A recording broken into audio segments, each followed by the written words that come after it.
Are we ready? Yeah, you're ready to go whenever you want, buddy. What's up, guys? My name's Rich. How are you? I was watching Scott upstairs, and I was like, oh my God, it's like, it happened so quick. It was like sitting in my tree stand. The next thing you know, everything's starting to freeze up. So I'm just as excited as everybody is here about ice fishing. Hopefully it's going to be a good year. Last year I was hoping we'd get on Lake George more, but just didn't get that ice. You know, we were on. I was actually on it twice last year. Once and then it thawed out, and then it froze again, and there was like 5-6 inches back out on it. Hey, Frankie. So it was really cool that was the first time for me in 30 years to fish a lake after it de-thawed and then froze again. But hopefully this year it'll be good. It looks good. I was just saying the 10-15 day forecast for Lake George is looking, I would think, you know, obviously knock on wood, that, you know, first week of January might be able to get in like this, you know, the southern part of the lake pretty good, I'm hoping. Anyway, I've been doing the seminar for a few years. This year I was thinking, we've talked about targeting fish. We talked about, last year we talked about salmon, and this year I want to talk about kind of, everyone has their idea of tip-up fishing. Everyone has their tip-ups. Most guys, generally, they have their 5 tip-ups or whatever they'll have, and they'll go out and they'll set them and kind of set them and forget them kind of thing. And what I want to try to talk about is how to really use each tip-up for what they're designed for, and different techniques for different fish. And I think it makes a big difference. A lot of these tip-ups are designed to work differently, and I think it makes a big difference on what bait you're using. I think it makes a big difference on what you know, how finicky the fish are and what presentation you're gonna attack the different style fish with. So I actually use all these tip-ups. I basically just want to start general. I'm going off the cuff today because I've learned that people just kind of bring the seminar where they want to anyway. So I just said, let's go off the cuff. So basically, in general, I think it makes a big difference using this black backing. I think the black line, I've been fishing with guys forever, and we like try to compare what these black line. I don't think the fish notice it in clearer water as much as like green or your browns or your different colors. So I love this dark backing. So I always use black line on all my tip-ups for no matter what I'm fishing for. And I do think it makes a difference for what it's worth. In general, this tip-up is what I'll use most of the time for any of my predator fish. But when we talk about these tip-ups, there's certain things that you need to know about them, like the way this tubular is, and the way this is set up. It's a magnet. I don't know. Has anybody used these? You have them? They're really awesome. You can basically move this spool up and down on this shaft to get different magnet, you know, settings. So this will be harder to snap, or you can drop it down for a less magnet. And then the thing about these tip-ups that I really like are they come with a hole cover. For two things. The tip-up's not gonna, obviously, you're gonna have a lot less frozen hole. You have to check it a lot less, too. The other thing is the natural, you're not gonna have any unnatural light shining into your hole. So if it's super shallow and you're fishing for pike and a big northern comes through and there's a big giant shining light, you know, a different light shining, and you got, you know, they're fish, they see. So I like to have my holes covered. And this is a nice design. You could actually pop this open, look inside, and you can see your spool. So there's an orange thing here, the indicator, and you can kind of just go to the hole, look in, and you'll set your tip-up up so that this orange is facing this hole. You look in, you can see that orange is spinning, so you know you got a fish. Cool tip-up. I don't work for HT or anybody, like, you know, any of these products. I'm just telling you, I'm not trying to sell you anything. I'm just telling you what works, what I've seen really works for me. The big spools on these are awesome. The thing you got to be careful with these is when you're fishing with them and you take them out and you put them down on the ice, you get any snow or any ice in this thing, and it's a done deal. It's screwed. The other thing you got to be careful of is there's a design in here where you see these two shafts that have been put together somehow. Take some Gorilla tape and tape this shaft, because if it's really cold and you just go ahead and you move your tip up a little bit, sometimes you'll get a crack right there on that shaft, and then you don't want to lose this whole bottom half of your tip up because that would really suck. So tape that. Yeah, especially if there's a fish on. So if you bought these, tape that. It's a key thing. I mean, they're manufacturing a lot of these, so I mean, so the bottom line is the skirt helps. I'm kind of rambling, going all over the place, but simple tip up. So say who likes to fish deep water for lake trout? So deep water lake trout. Say you got some dead bait on the bottom. You're fishing 100 feet of water, right? So here, I didn't bring anything down with me. I should have. You want a sliding egg sinker. You want to put some sort of stopper, whether you're using a swivel on your leader. So basically, what you want to do is take your dead bait or whatever you're using for that deep water. Throw it on your hook. Have that 1 ounce egg sinker.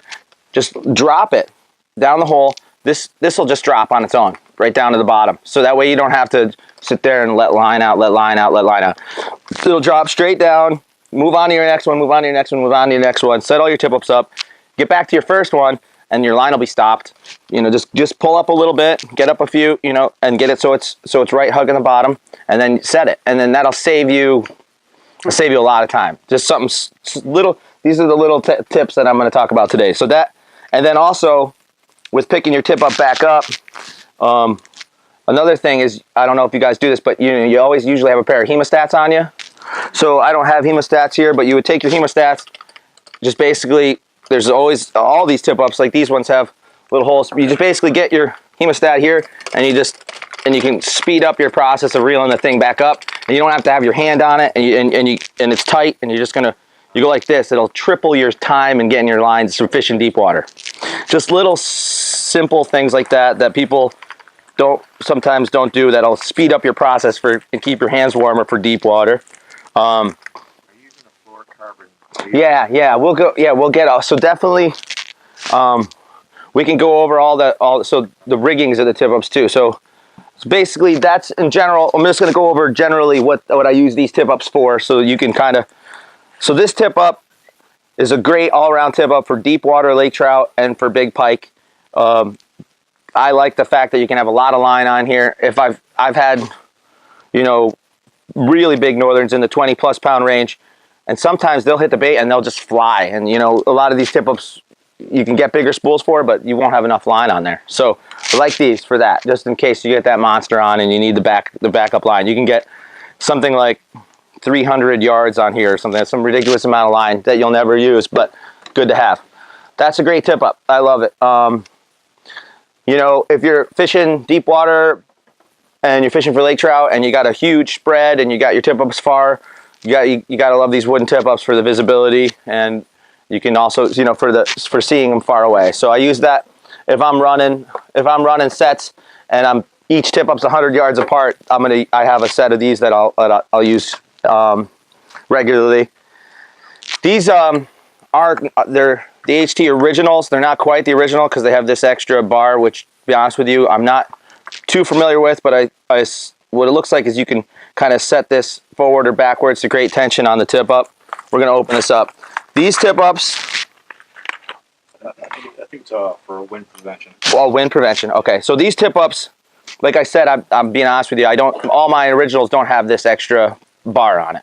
But I can tell you from a lot of experience, these tip ups are phenomenal for finesse tip up fishing, for anything from salmon, crappie, rainbow trout, anything that you need a lot of finesse on. You're going to get it out of this.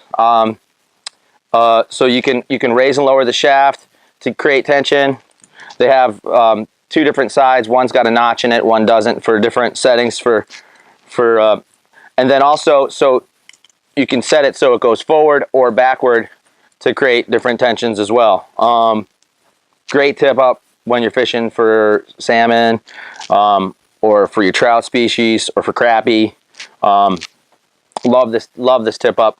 It's also great because it's small and you can be fairly mobile with them. HT just came out with another one that's even smaller, which I'm excited about because I like to hike back in with a backpack and fish for crappie in these small crappie ponds. So this is super, super small. They designed it so they give you a couple more features. I opened one up. Oh no, this is the one. They designed it for the couple more features here. So this back in the back is allowing you to create tension as you would like it to as you'd like. So basically you can lock this in to any point, creating more or less tension on your tip up. So less, obviously less, and then more and more and more and more. So, which is cool. But it's a simple, small backpack design. I'm excited about this. I'm excited to bring these in my backpack because I can, you know, I won't have a big tangled mess, and they're pretty compact. We're going to go over tactics too. I just want to go over basics. These rod tender style, these are considered tip ups. These rod tender style tip ups are awesome. I like to use these. So say if I'm going to go out like a nomadic approach to lake trout fishing, I'm going to be jigging for lake trout, I'll always have one of these kind of set up paired with me as I continue to jig and move through.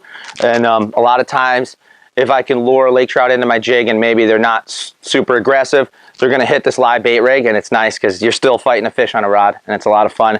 It'll actually draw a lot more fish into where you're jigging. Another really cool design with this. And obviously you got to have your hole's going to freeze up if it's super cold, so you got to tend to that.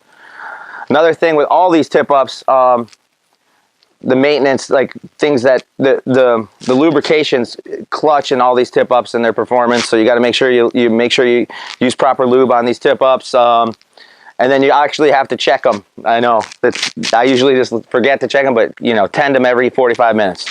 So that's all pretty basic stuff. We can get into some tactics with tip ups next. So we talked about when I'm fishing with lake trout and I'm using this rod tender, like I said, I'll work those together. I'll jig, have this set up, and I can easily pick that up and move to my next spot if I'm not using tip ups at all. So this will always be with me. When we're fishing for pike, which is my specialty, some of my favorite stuff, you know what I'll do? I call it it's called like the diamond approach, and I'll use this board here. So you just basically, you have your tip ups set up in a diamond like this, like almost like that's a baseball mound. So say you're in a bay, and say in this bay, this is like 8 feet, and then out here it's say like 15 in this zone, and then it drops off here and you're in like 25 out here, okay? So I'll put a tip up in the 8, put 3 in the 15, 1 in the deeper water, all off the bottom. And then what I'll do is I will jig a rattle bait, some sort of big bait, some sort of around these tip ups, and jig around these tip ups to draw actually pike or predators. They hear the vibration from super far away. They'll come in to cruise your setup, just like hunting, you know, just like predator hunting, just like anything else. You lure these fish in, use their senses, get them in there, and now you have a whole setup here that you can take advantage of, where you're going to get hopefully more flags. And that's just another tactic for you. That definitely works for pike. One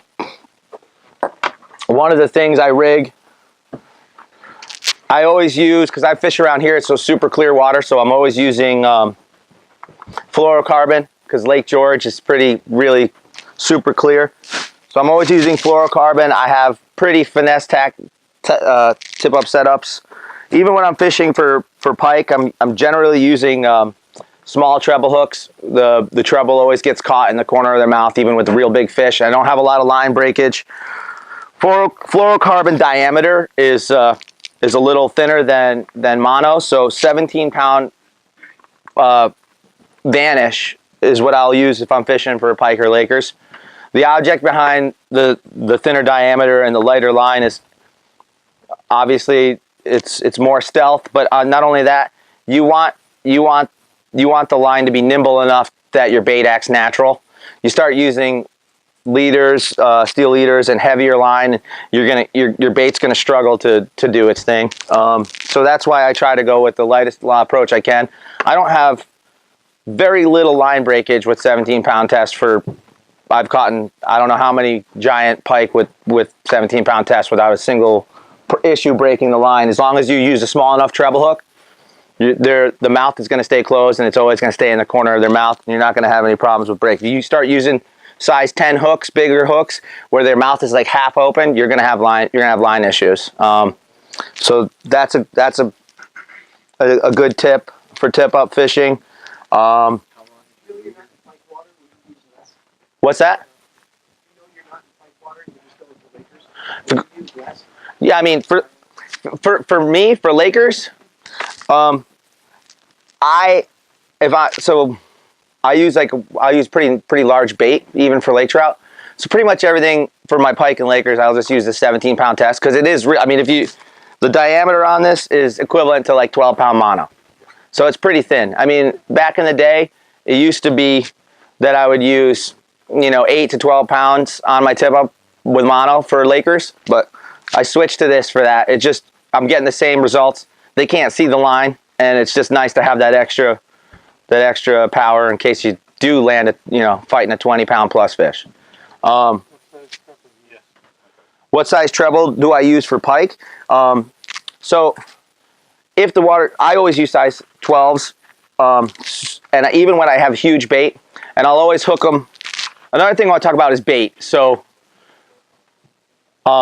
multiple ways to hook bait, and it's key to think about this when you're fishing. And definitely, so for crappie, these are just like general rules for me. For crappie, I'll always hook them in the tail because I like my bait trying to struggle to go up, and I get better results on flags. For pike, if I'm using a 10-inch minnow, I'm hooking it right in the back dorsal, right above the back dorsal. You don't want to hook big enough. You don't want to hook that's too big, so when they're swallowing the bait, it stops them from swallowing it naturally. You want it just small enough so when you pull back and that bait starts coming out, it's going to catch the corner of their mouth. You know what I mean? So that's the thinking. There's not too many guys who fish pike the way I do, and I've get into debates. Well, why don't you use steel leaders? Why don't you use treble hooks? I just personally think that big northern pike in clear water are just as finicky as any other fish. So they're not.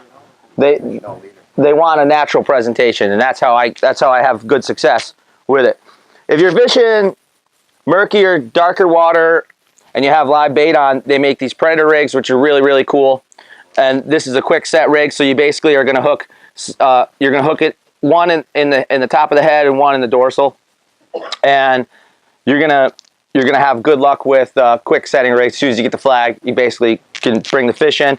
It's got what it has on it is it's got spoons on it, so to help attract blades on it to help attract your fish from a distance, create some sort of action. So that works in murkier water for sure. So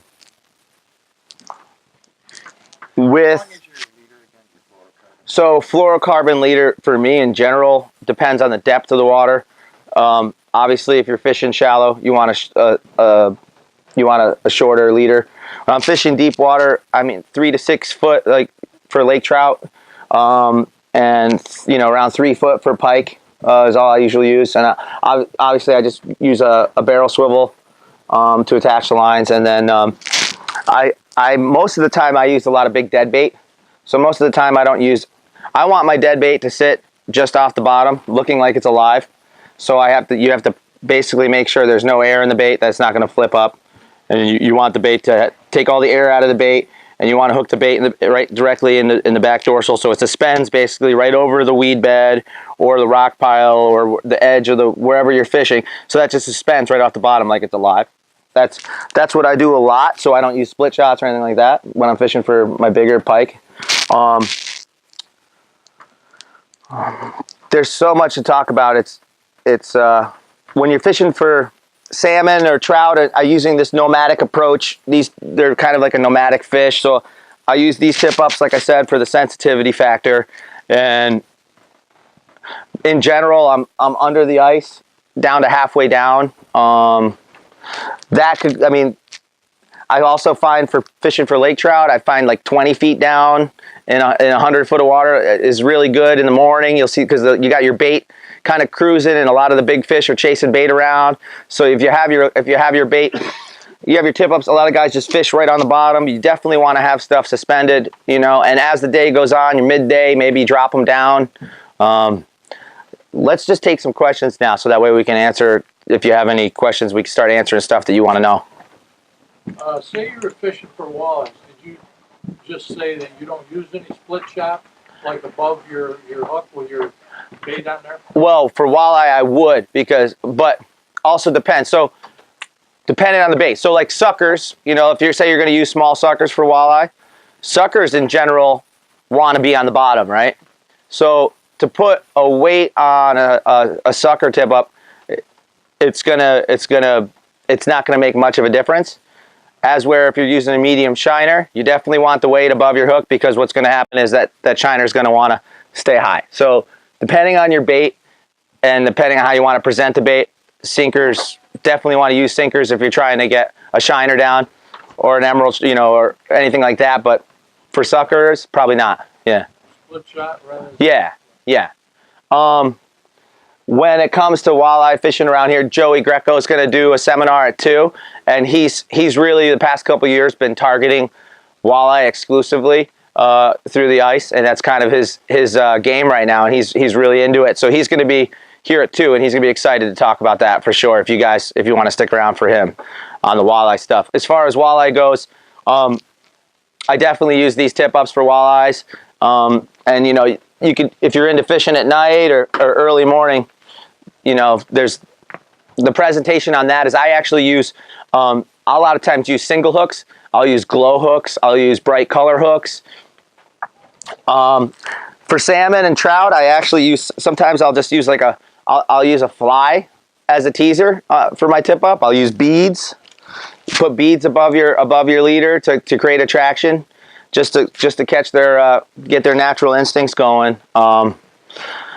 What else? Anybody? Salmon leader. Salmon leader. I use 6-pound fluorocarbon, and as you know, on Lake George, you're going to be allowed to possess smelt this year. I don't know if you guys knew that. Yeah, so you'll be able to fish with smelt as long as you're fishing with it on that you know, on the same body of water. But so if you can go out and jig some smelt, you can use those on your tip ups. Obviously, natural bait on tip ups presentation is always going to be your best bet. Always. Beads, you put them above the hook or above the leader? I put it. Usually, I'll put it above the split shot, so it'll stop. So it'll be in the first foot of your leader, and that definitely makes a difference, even with lake trout. Tip up sets could be a good thing to talk about. So when I'm setting in clear water versus murky water, I'll set in very different locations for different fish. Lake George is a go-to for all of us up here. We're all excited about Lake George. Super clear lake, so I'm fishing a lot deeper than I would fish any of the other lakes like Lake Champlain or any of the other lakes around, because it's so clear.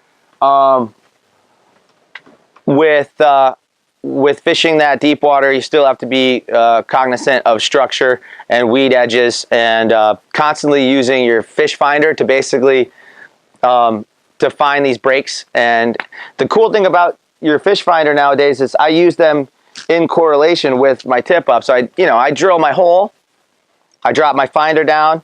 I'm like, okay, I'm in 35 feet of water. I got some nice weeds. I got a school of perch. Whatever. I'm looking around on my finder as I'm setting out my tip ups. One thing I do warn you about is when you're setting your tip up, I still personally use a sounder, because I want to make sure that I can actually feel the bottom, and I want to make sure I can feel that I'm coming out of the weeds or that I'm coming out of the rocks, because a lot of times those finders, when they'll give you a good, but you'll still have a couple weeds. So I'm always using my sounder, but every time I set my tip up, with my fish finder as well. Now, anybody else have any questions? But that doesn't go along with the 1 ounce egg sinker down the hole. Well, that's when that tip works for when you're fishing 150 feet of water. You know what I mean? If you're gonna go out to a spot where you're fishing super deep for lake trout, that tip I was telling you about, it's just basically a tip to get your line down and up as fast as you can, because a lot of guys, who wants to really fish 150 feet of water if they're, you know what I mean, if you got to go pull that tip up, you know, after the day's over. But sometimes you're going to catch some of your biggest fish, you know, in those deep sets. Dead bait as opposed to live bait. Yeah, yep. You're using dead bait consistently.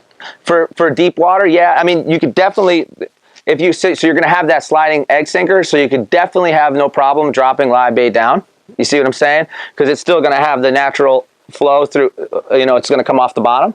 Obviously, you'll worry about getting stuck in rocks and stuff, but most of the time, you're still, either way, it's fine. You know. Wound the bait, live bait, or anything like that. Wound live bait for predator fish. For bigger bait, they do this a lot in saltwater. They'll actually blind the bait, because I don't know if you've ever chucked out a blind bait, you'll see it start spinning around in circles. You're trying to arouse these predators to eat the bait. So that's a tip. You know, you get a lot of guys on some of these tip ups that aren't, they're pretty sensitive. You're gonna have to cut the tail so you're not creating a ton of pressure so the fish doesn't trip the flag. Cut a fin to get the fish acting wounded. I think that predators definitely key in on that, you know, those kinds of bait. So yeah, that makes a difference. Another thing that makes a difference is when you buy bait here, I don't know exactly what the temperature is in their tanks, but what I personally do to get better bait is I'll either put it in the fridge overnight, so I'll get it the day before, put it in the fridge overnight, get it to like 32 degrees, like get the water real nice and cold. So when I transition my bait into my hole, the reaction isn't a lethargic, you know, trying to transition minnow. It's a minnow that's, you know, consistently ready to act lively in that temperature water. Makes a big difference. Little things like that make a huge difference. Guys that What about size of minnows on guys? Lake trout, salmon. So all right, so I could just break it down for you like this. With salmon, I'm using baby suckers, emerald shiners, or smelt right under the ice. You know, for pike or lakers, I'm using the biggest bait available that I can get. Whether it's, you know, 7 to 14-inch bait, as big as I can possibly get out as I can find it. That's what I prefer, because I love the feeling of when I see my flag go up and I know I have a 14-inch dead bait down there, and I'm like, all right, now that's worth walking to, you know. So, but you'll be surprised. You'll be surprised about how small of a fish will hit a bait like that. You'll pull up a 5-pound pickerel on a bait that's this big, and you'll be like, how do you even do that? You know. So, but still worth it. Still worth, you know. Still, I think definitely worth it to me. As far as I like the rosy reds too when they have them for salmon and for trout, and I definitely like using night crawlers on tip ups a lot too for rainbows and salmon. Definitely if you use yourself a colored, like a bright colored snelled hook with a night crawler 7 feet down in a rainbow pond, you know, you'll definitely have action on that. But vary your sets, you know, you got to vary your sets. You can't just fish all night crawlers, all minnows. You got to go out and vary these tip ups, vary the depths until you key in on what they want. Use your fish finder to give you every clue on how these fish are reacting to baits, how they're acting to your jigs. You want to get every clue you can with all the tools you have to try to target. And then once you target in on, start to hone in on what's creating flags or what's creating strikes, and then you kind of use that to pattern the rest of the lake with, and it gives you kind of a spot to go with.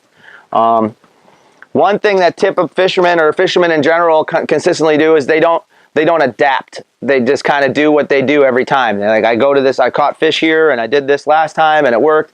Just you have to be mobile and adapt. Everybody that talks about ice fishing, I say, oh, I love to ice fish. They're like, oh yeah, what do you do? Just sit in a shanty and drink beer? And I'm like, no, it's nothing like that. Like I am completely I am completely OCD and I am completely like frantic out on the ice, you know, going to each tip up, changing depths, trying different spots, using my Navionics. You guys use Navionics in your phone? Use Navionics apps. Yeah, your Navionics app will put you on to fish, and you know each fish has their comfort zones. And once you start to use this map, you can go to any lake and say, all right, well, okay, cool. There's a big bay and it drops off into there's a big deep hole right off that bay, and it goes down to 70 feet right there, and that's the second deepest spot on the lake. I'm gonna go there and start jigging lake trout, and then boom, you just get out there, put the tools to use, and you got a place to start. With that rod and reel tip up, how do you find to get the bait down there best weight-wise and not interfere with fighting it? Oh, okay. So just exactly like a tip up, really. I mean, what you're doing is you just, you got your bait, you're on the end of the line here, you're coming off, and you sound your hole, pull your line up, put your hook on, your sinker on, drop it down to your desired depth. If you have a live bait, you're going to have to take your time with it.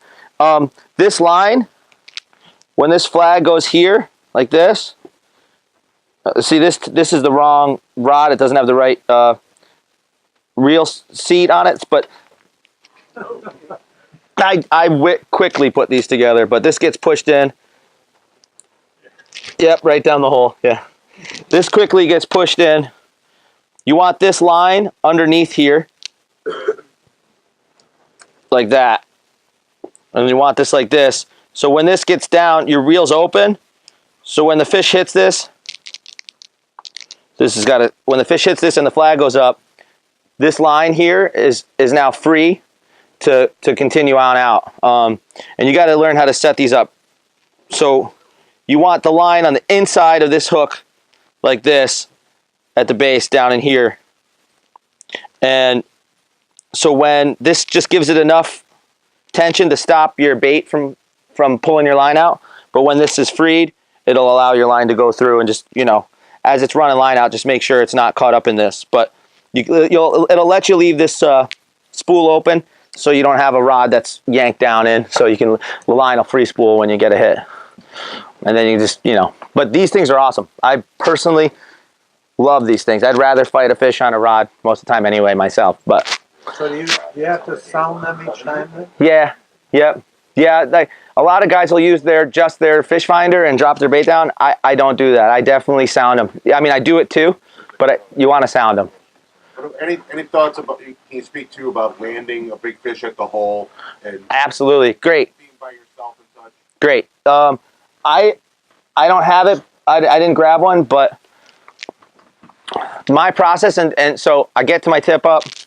We could talk about, how many choices you want to make about when you're setting the hook, or when you're pulling the line, what you're doing. I'll tell you this, with the style of fishing I do and these small treble hooks, I'm not trying to yank on these fish. So I'm just pulling back on them. I know they're there.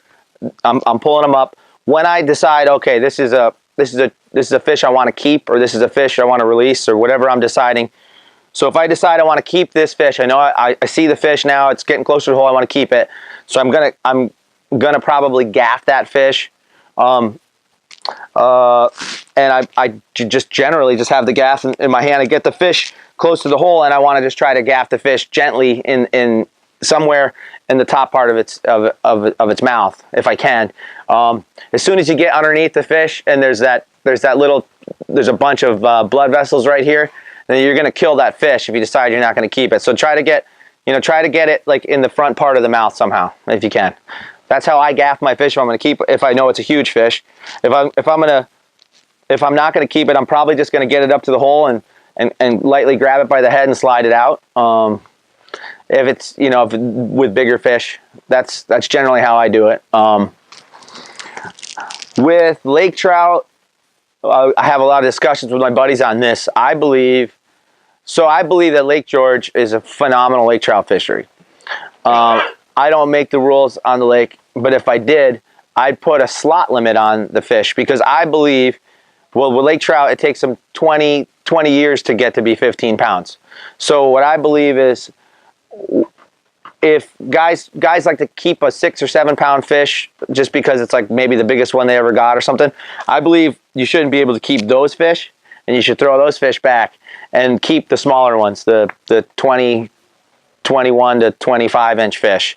And I think that we'd have a phenomenal lake. I don't know, over the past 15 years, I personally used to catch a lot of 10 to 20 pound, well, actually 18 pounders was my biggest, but 10 to 18 pound lake trout out of that lake. And I'm not seeing as many as I used to. And They're stunted. well, I just think a lot of with the advantage of technology and the advantage of you know, public access and the amount of ice fishermen that are out there the ice fishing has become pretty popular.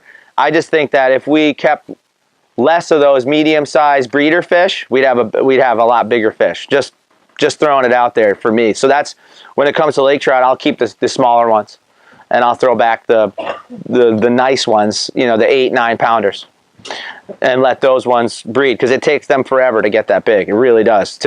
I think after 21 inches, it's an inch a year. So you catch a 30-inch fish, you do the math on that. It's pretty intense how long they're living. Just a thought. What else do you guys want to talk about? I don't want to bore you and keep talking about stuff you don't. Make a statement on that. Yeah. Last year I started a magazine, a couple years ago, did night fish. Rich and Joe took me under the wings, and these guys are serious about the catch limits.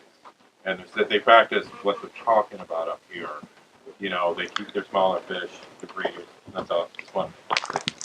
I gotta say, I have been fishing. I literally started ice fishing by myself as like a solo guy when I was 5 years old. I had 3 tip-ups, I had a single wraparound jig stick, and I had a spud bar. And I fished every chance I could. And I've been ice fishing religiously because I'm a musician, so I work at night. So religiously during the day for 30 plus years, 35 years, I don't even know, a long time. And now my interest is taking others out, but also I love myself. I love to see trophy fish. I love to see, it excites me more than anything to pull a 25-pound northern pike out of the hole. And now, you know, those fish I'll throw back most of the time. Yeah. Can you talk anything about, when you say fishing during the day, can you talk anything about the lunar cycle or any belief in it? Oh yeah, 100%, 100%. If the two apps you want on your phone are a solar lunar calendar and you want your Navionics, if you could have 2 apps for fishing and hunting, you know, that's what you want. And without a doubt, those key movement makes a huge difference. If you don't have a ton of time to fish those peak solar lunar calendars for sure. Yeah, and all pressure stuff too. But everything, I literally could sit on the ice, watch the moon rise and set, and then watch my flags go up. I mean, I've done it. I've spent so much ridiculous amount of time out on the ice that you just start to see you know, the patterns of these things. It definitely works. People, there's no question about it. If you only have a window of time to fish the solar, lunar, major, and minors for sure. Any suggestions? You probably don't want to give away secrets on how to target possibly smelt or ciscos in to catch the meat. You need to be a finesse fisherman, and you need to know how to read your fish finder. You need to understand what you're seeing on your finder. So you need to understand: am I looking at a school of perch? Am I looking at a school of shiners? Am I looking at a school of suckers? So with smelt, I mean, I'm not a smelt expert, but you know, in Lake George, I can find them in any depth. One thing to keep in mind is there is a closed season on smelt for the spawn. I don't know exact dates, but you can't possess them or keep them or fish for them in the spring, whatever it is, April to May or something. I don't know. I don't know the exact, but you can only keep 25 smelt, I think, too, a day. I don't think there's any regulations on Cisco. Basically, it's you got to find where the bait is to catch a lake trout anyway. So as you go out and you're using your finder and you're in deeper water and you see a school of fish, they're probably and they're not reacting as lake trout. They're probably smelt or ciscos, and then you're gonna have to target them with like, you know, drop shot rigs or anything that can get you down into that deep water to finesse the bait, which is that's what it comes down to. So understanding your fish finder, understanding how to translate what you're seeing, and find the natural bait and to catch it. So that's about as best I'm gonna give you there. One day I was up to Brant Lake up there, and there was a couple guys, and they had their wooden tip-ups out of the hole, laying on the ice, with a flag up. And somehow they had their line through the end of that flag because they were catching big perch like crazy. And they were using the flag as indicators. Yeah, They were yeah, whipping, yeah. but I never went Have- over and looked to see how they had their line attached. Same. Probably just had it. Just had it like I just did with this. Just wrapped on the. Just guided on the end of it. Wrapped around the end of it. So have you ever seen those tip downs? Has anybody ever seen those? Those old school tip downs?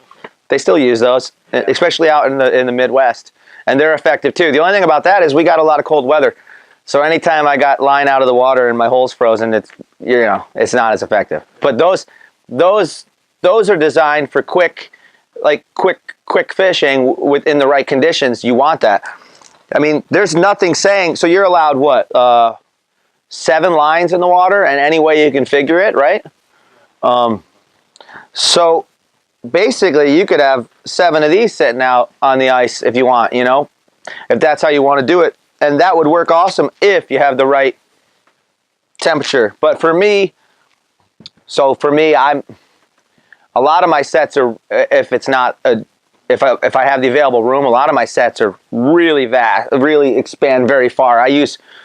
I'll go as far as I can basically operate a tip up away from it, and I'll string tip ups out as far as I can because I'm trying to find trophy fish, and I think that trophy fish are just like big trophy deer. They have home ranges, and their home ranges get smaller, and you basically want to find those home ranges. So I use a big spread when I'm fishing for like big pike or lakers.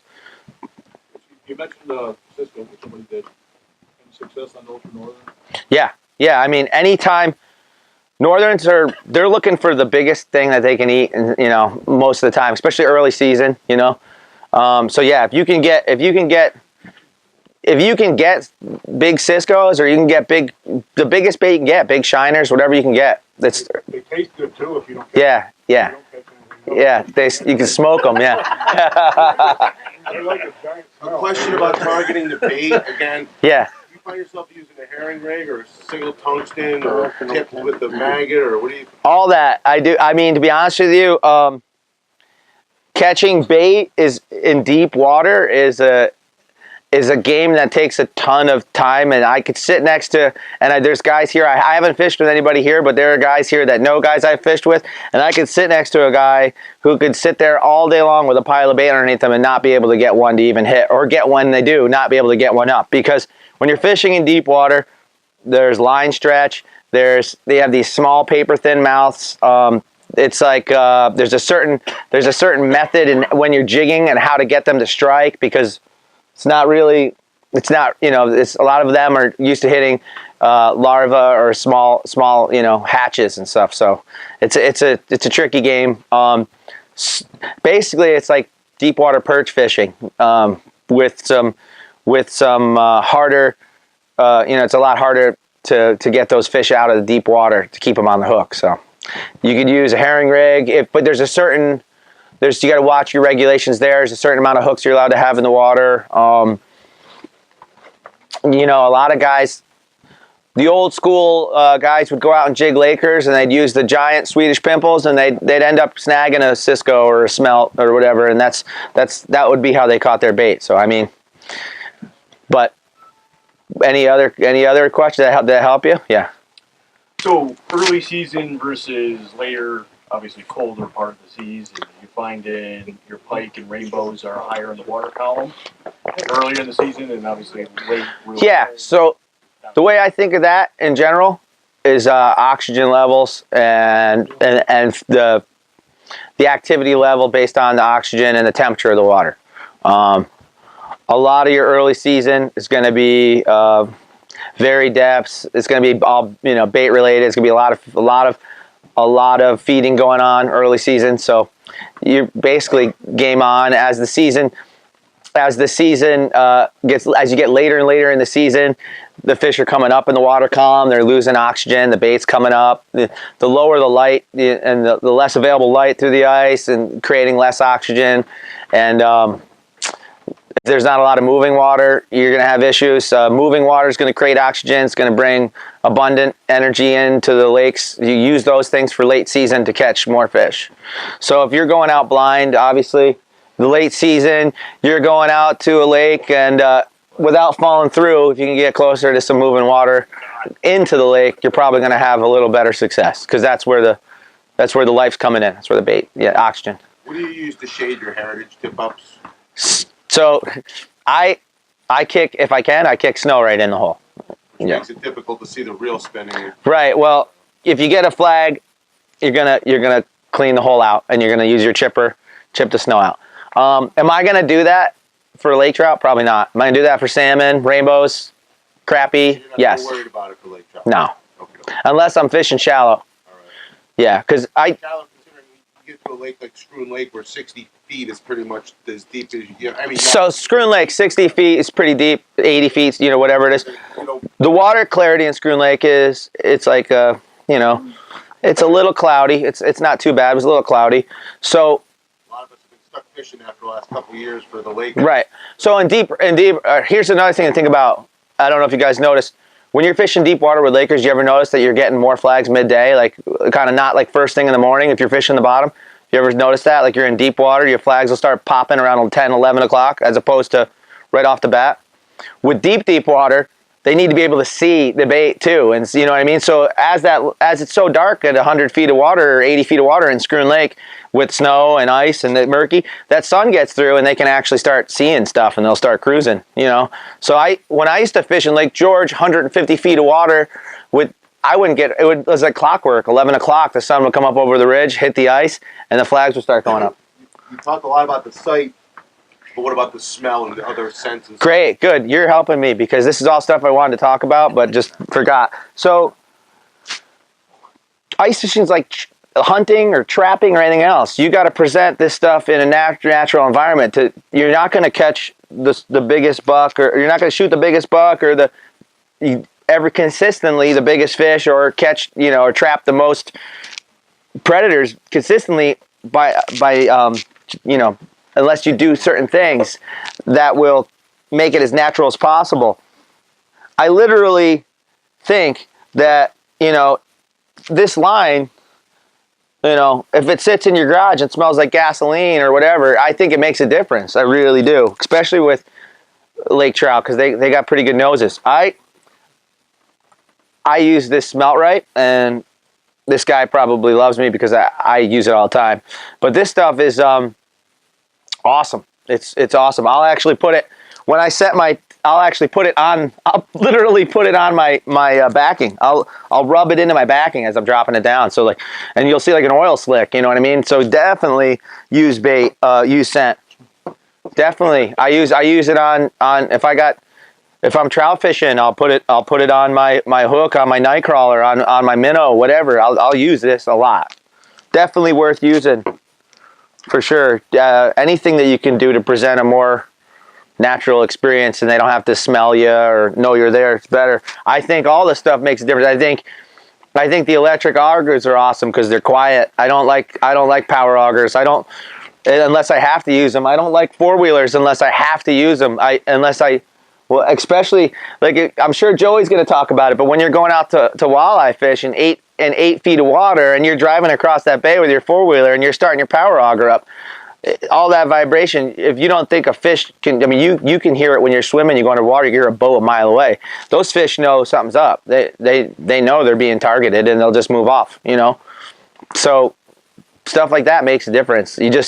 Ice fishing is just like anything else. You're going into their home and trying to present your tactic to get them out of it, so. Dynamite's illegal. Dynamite is illegal, yeah. So besides the Swedish pimple, any other suggestions? Oh, you're talking about bait still. You want to know how to... He wants to... So, all right, so Cisco, you're talking about Cisco and Smelt. They're deep water fish. They like to hit, midday they're better hitting midday and as the afternoon goes on. They're hitting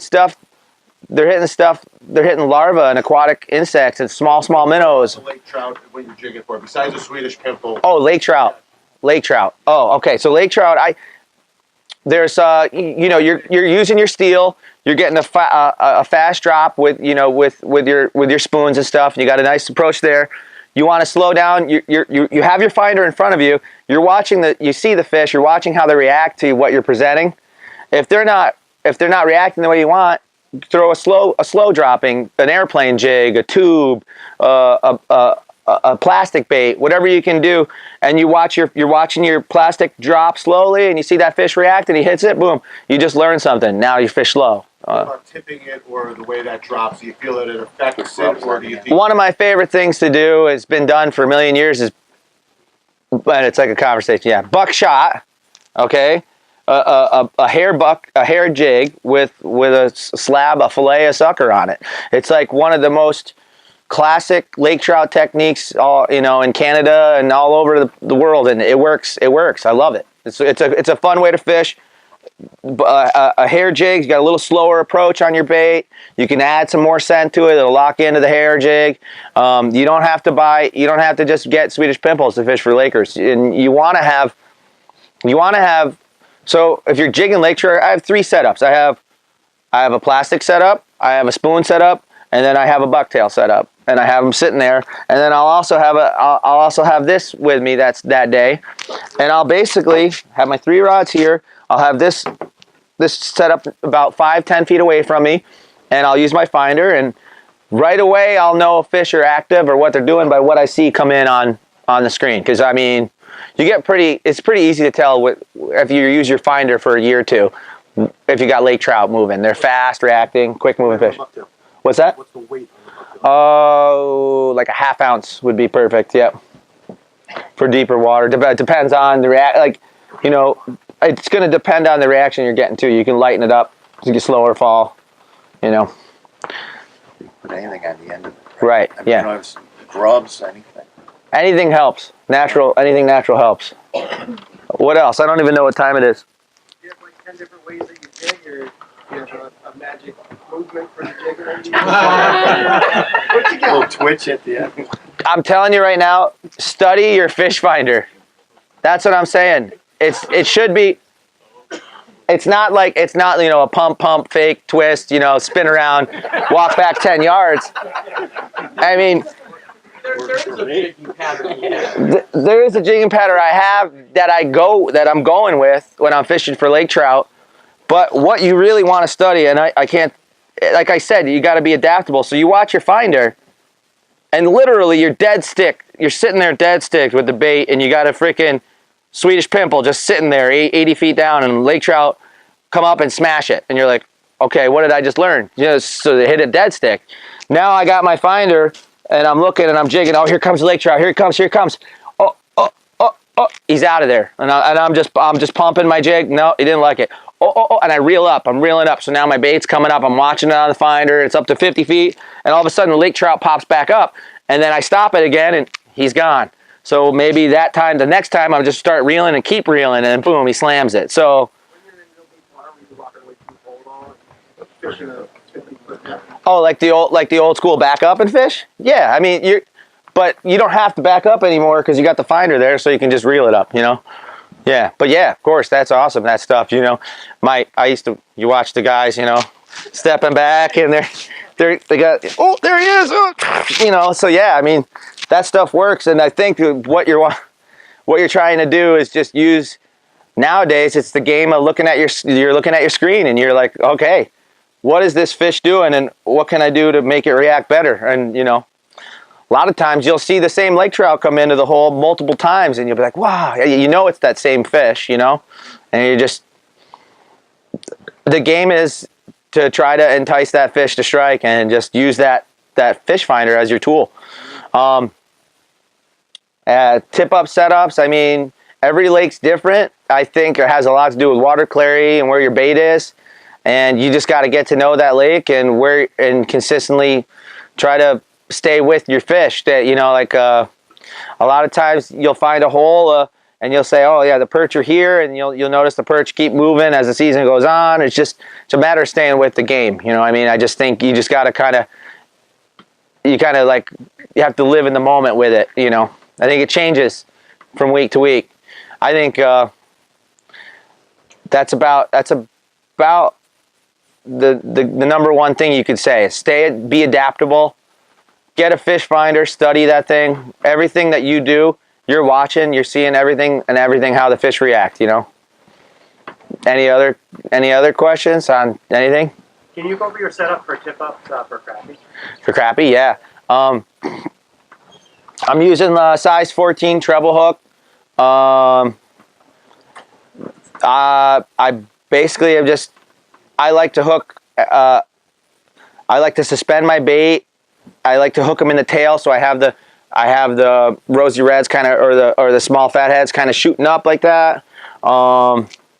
A lot of the crappie, they're so tightly schooled a lot of times that your setups are going to be again correlated with your jigging. So I'm running small. Once I locate a crappie, then I set my tip ups up in a small area, and as the strikes slow down, I then move the tip ups out and use them as indicators to find the schools of feeding fish. So when they're biting, I'm really tight with my tip ups, and I got pretty much 5 at arm's length, and I'm jigging right there. As the fishing slows down, I spread them out and then use that to go jig. Oh, that flag went up, I'm gonna go jig over there. And most of my tip ups, it's just finesse, and you want to set, you know, a lot of times those crappie will hit it and suck it or bump it, and if something doesn't feel right, they're off it. I've actually seen crappie swim in open water around my jig and like put their whole side of their body up and down my jig, and I swear to God the thing was feeling for a hook. I swear to God. Like they literally, they're pretty finesse. They're pretty fun fish to catch. I go super light line, 4 to 6 pound test. Fluorocarbon. And that's about it for me. Night crawlers for 'em too, or just I haven't had any success with night crawlers for them where I fish, yeah. Basically, it's pretty exciting. It's pretty much on. I think it's going to be a good year. I hope. You know, if anybody has any other questions, you can actually you can email me, or I'll give you my cell phone. You can text me. I'm pretty easygoing. I don't really, you know, I'm basically I'm not a guide. I just have a super passion for hunting and fishing. I spend a lot of time ice fishing just because of available time, and I've done it for a long, long time. I don't think there's any special magic trick to it. It's just you got to put the time in and start to adapt and understand what you're actually doing. You know, it's if you want to start producing a lot of fish. It's just work. That's all it is. How do you find out on like early ice now? If South Bay is frozen over, or Brant Lake, you know? Yeah. So yeah, but I mean, the thing about that is I just don't trust anybody's opinion on ice. Everybody's like, oh, Bud, there's only 2 inches out there on that lake, and then you'll go, and their version of 2 inches is really 6 inches. That's really 6 inches there. You know what I mean? And you're like, oh, 2 inches, yeah, okay, but like, or vice versa. You got to go there with a spud, and you got to stick your hand in the hole, and then say, all right, there's that much. Otherwise, I don't really believe anybody, you know, unless someone says, you know, I saw someone fishing on so-and-so, and then I'll go check it out. Even then, I'll go check it out. You just got to hit the road. But if you live out of town, you could call here. They're usually pretty helpful. Obviously, there's a liability issue, but they'll let you know who's fishing where, you know, for sure. Did I help anybody out, you think? Anybody? Yeah. For sure? All right, good. Sure. Yep. I hope you guys have great luck, and let me know if you guys, you know, how you guys do. And Joey's doing his seminar too. He's a really good buddy of mine. I love the guy. I love fishing with him. So he'll be here at 2. He's one of those guys. He gets he's super obsessed over catching walleyes right now. So the guy's got a lot of time on walleyes, and especially Sacandaga Lake and Saratoga Lake. So if you want to basically hear what he's doing to produce the walleyes, he'll be here at 2.